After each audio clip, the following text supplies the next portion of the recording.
Depuis plus d'un demi-siècle, Albano Carisi incarne l'une des voix les plus envoûtantes de l'Italie.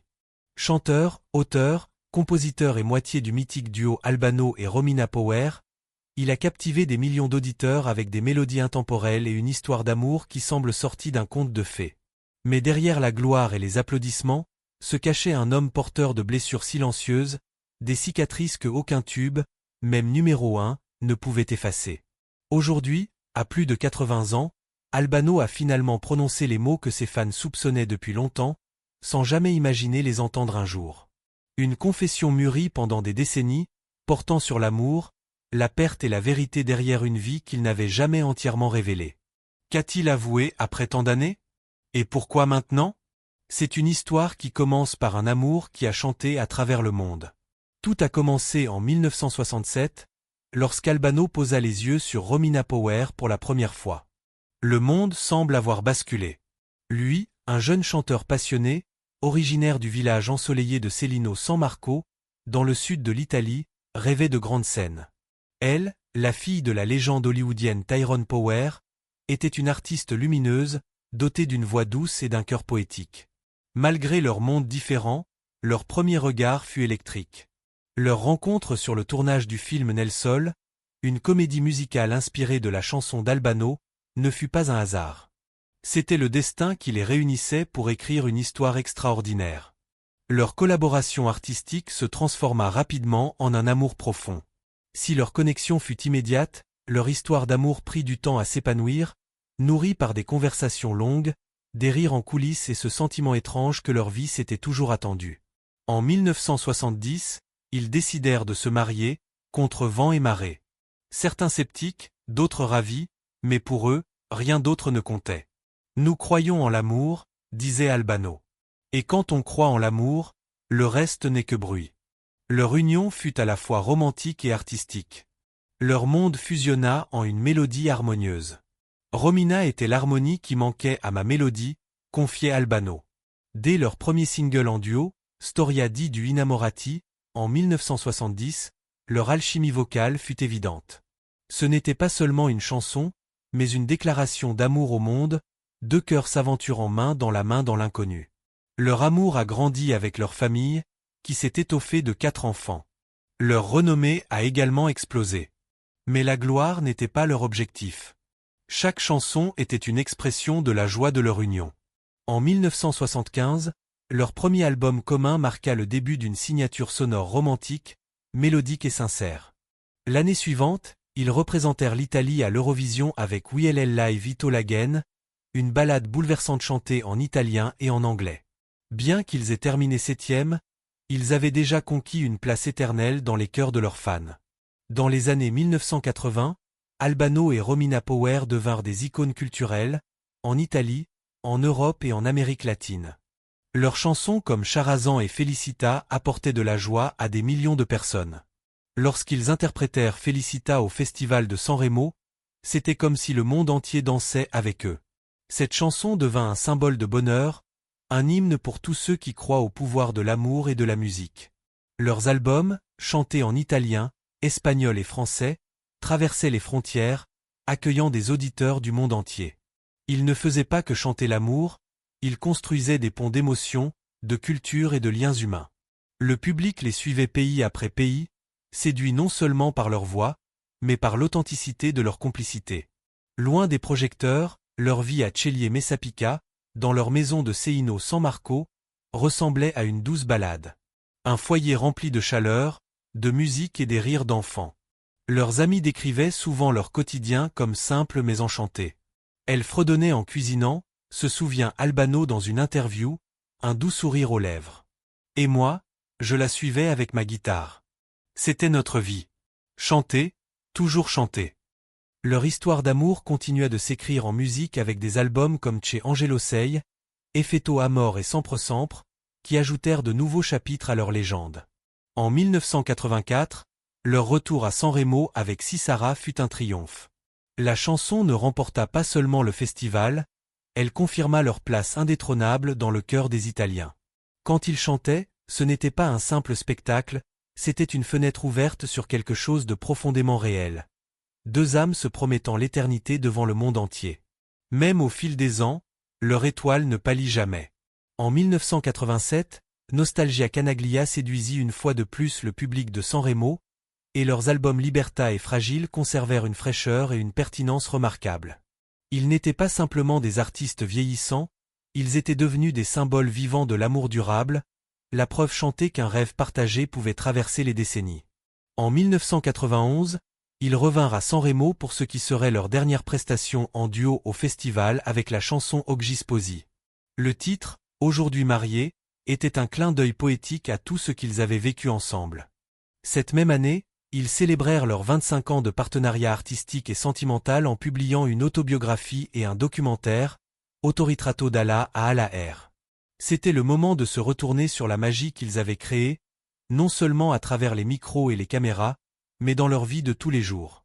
Mais comme toutes les grandes histoires, la leur eut aussi une fin.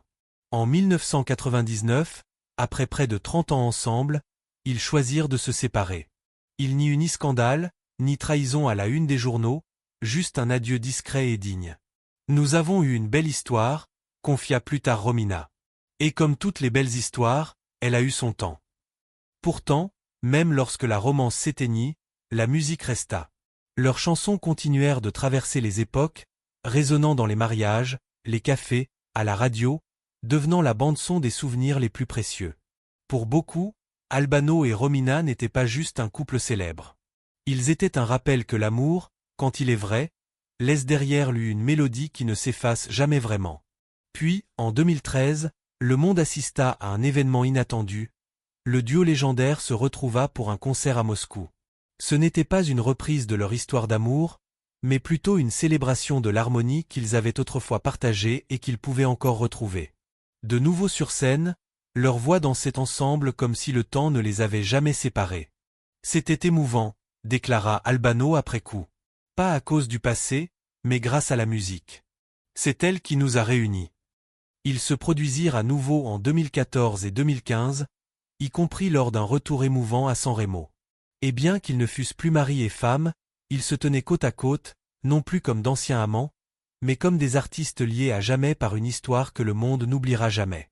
Mais derrière l'image paisible de leur séparation, Albano et Romina Power ont fini par révéler les tempêtes qui ont déchiré leur mariage.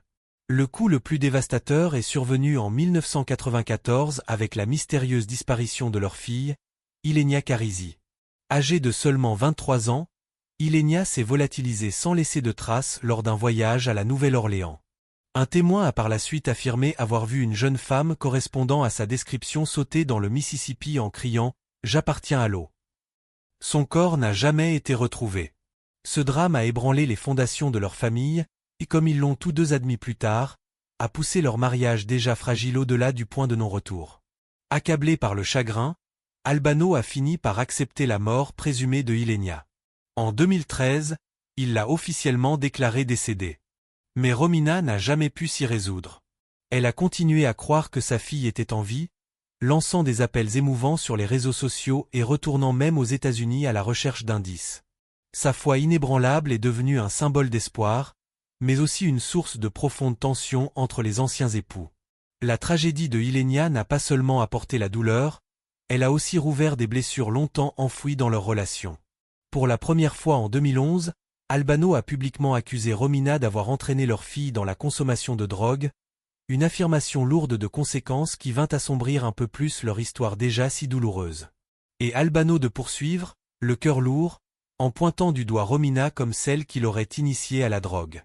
Il affirmait « Quand je l'ai reconnue, je ne savais absolument pas qu'elle consommait. Mon seul désir était de l'aimer et de l'aider à s'éloigner de ce milieu sombre. » Mais ces accusations sont allées bien au-delà, devenant de plus en plus explosives. Il a même déclaré que, peu de temps avant la disparition tragique d'Ilenia, Romina aurait flirté avec le fiancé de leur propre fille. Des allégations que Romina a, bien sûr, toujours fermement et catégoriquement niées. Les révélations d'Albano ne se sont pas arrêtées là. Dans une interview particulièrement intime et douloureuse, il a admis pour la toute première fois que la drogue avait été la véritable raison de leur rupture. « Je le dis aujourd'hui, c'est la première fois », confiait-il, la voix empreinte d'une émotion rauque. Le problème, c'était la marijuana. Romina fumait cette substance jusqu'à 4 fois par jour. Et cela durait depuis des années, bien avant qu'Ilenia ne disparaisse. Selon lui, cette addiction l'a métamorphosée. Elle était joyeuse, presque euphorique quand elle était sous influence, puis elle sombrait dans une tristesse abyssale et des larmes incessantes quand les effets s'estompaient. Elle était devenue méconnaissable.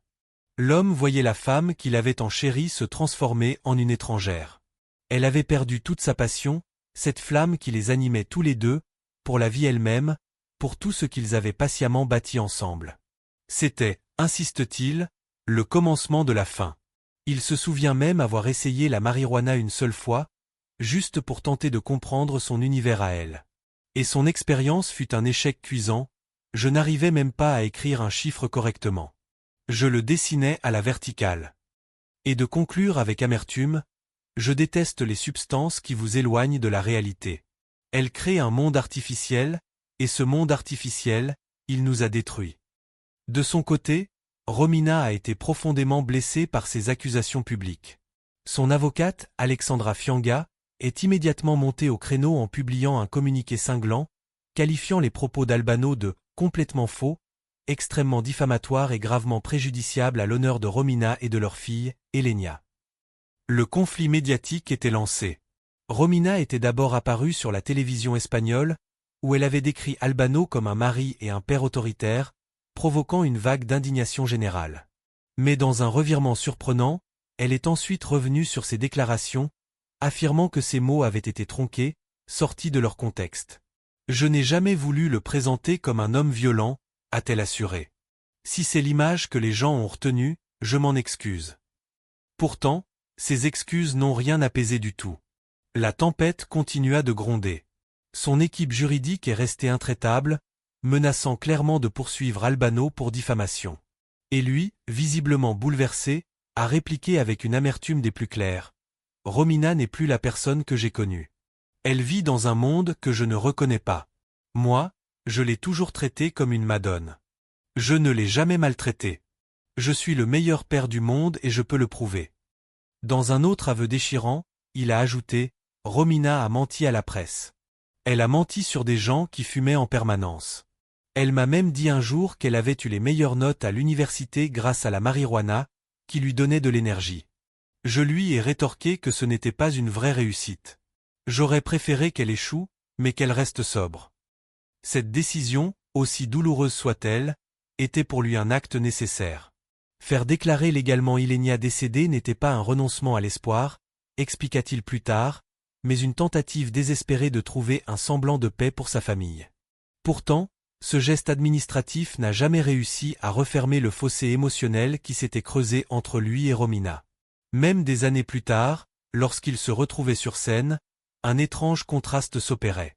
Leur complicité artistique brillait d'un éclat intact, leur voix ne faisant plus qu'une comme au plus beau jour, mais dès qu'ils quittaient les projecteurs, la fracture affective persistait, silencieuse et indépassable.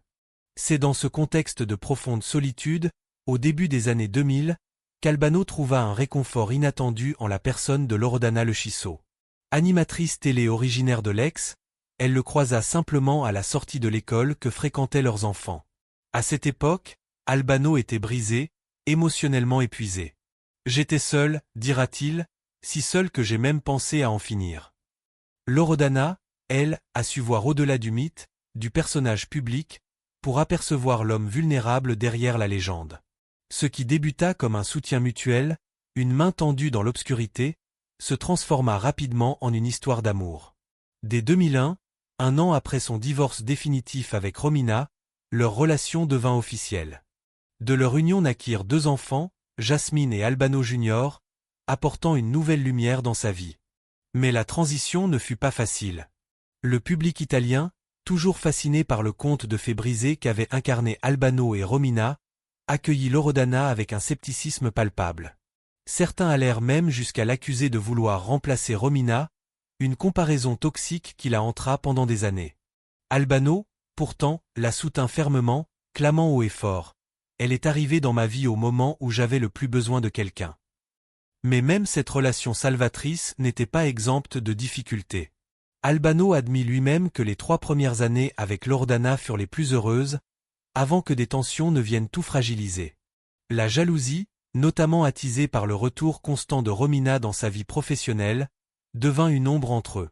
Le couple finit par se séparer discrètement, semblant suivre le même chemin que le précédent. Pourtant, la vie n'en avait pas fini avec eux. Malgré cette séparation, Albano et Loredana ne fermèrent jamais complètement la porte. Et en 2024, Loredana sortit du silence dans une interview bouleversante accordée au magazine Oggi. Chaque matin, il m'apporte encore une rose, confia-t-elle, la voix teintée à la fois de fierté et d'une profonde vulnérabilité. Nous sommes toujours ensemble, malgré tout. Après un quart de siècle à ses côtés, sa vision de l'amour s'était faite lucide et mature, sans illusion aucune. J'ai fait des erreurs, admit-elle. J'étais inexpérimenté. Je pensais que l'amour suffisait. C'était naïf. Et au cœur de cette vie tumultueuse, il y a la musique. Ces chansons qui sont bien plus que des notes et des mélodies. Elles sont le journal intime d'un homme, le reflet de ses joies et de ses déchirements. D'un côté, il y a l'héritage brûlant d'un amour qui a fait vibrer toute l'Italie, un amour si intense qu'il est devenu public, presque un bien national. De l'autre, il y a Loredana, la femme de l'ombre, celle qui fut son roc dans les heures les plus sombres, qui a élevé leurs enfants avec une force tranquille, et qui a dû supporter, année après année, d'être constamment comparée à un mythe intangible, à un fantôme adoré du public.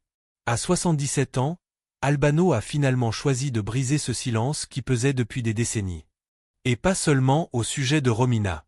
Pas seulement au sujet de Loredana non plus. Il a levé le voile sur une vérité que beaucoup de ses fans pressentaient, une vérité bien plus complexe et nuancée que la simple histoire qu'on leur racontait. Car l'amour, voyez-vous, n'est pas toujours une ligne droite et claire. Il n'obéit pas toujours aux règles que la société lui impose. Parfois, il revient bien plus tard sous une autre forme, comme une mélodie familière mais réarrangée. Parfois, il ne clame pas sa présence sur les toits. Il reste discret, patient, persistant. Mais il n'en est pas moins vrai et profond. De la douleur insondable d'avoir perdu une fille, à ces deux grandes histoires d'amour qui ont jalonné sa vie, en passant par ces scènes surréalistes où il partageait la scène avec celle qu'il nommait autrefois l'amour de sa vie, tout en rentrant chaque soir auprès d'une autre, celle qui lui offre une rose chaque matin depuis toutes ces années. Albano a tout vécu. Le grandiose et le simple, la tragédie et la résilience, la lumière des projecteurs et l'intimité d'une cuisine. Mais maintenant, c'est à vous de prendre la parole. Qu'en pensez-vous? Croyez-vous qu'au plus profond de lui, le cœur d'Albano appartient encore et toujours à Romina Power, malgré les années et les séparations? Ou bien est-ce que Loredana a toujours été son véritable amour, son port sûr, celle qui est restée immuablement à ses côtés quand les projecteurs se sont éteints et que le silence est retombé? Votre avis nous intéresse vraiment, alors n'hésitez pas à nous le partager dans les commentaires juste en dessous. Et si cette histoire, ce mélange de musique, de chagrin et de résilience humaine, vous a touché, n'oubliez pas de laisser un like, de vous abonner à la chaîne et d'activer la cloche de notification, car nous avons encore beaucoup d'autres récits tout aussi captivants à vous raconter très bientôt.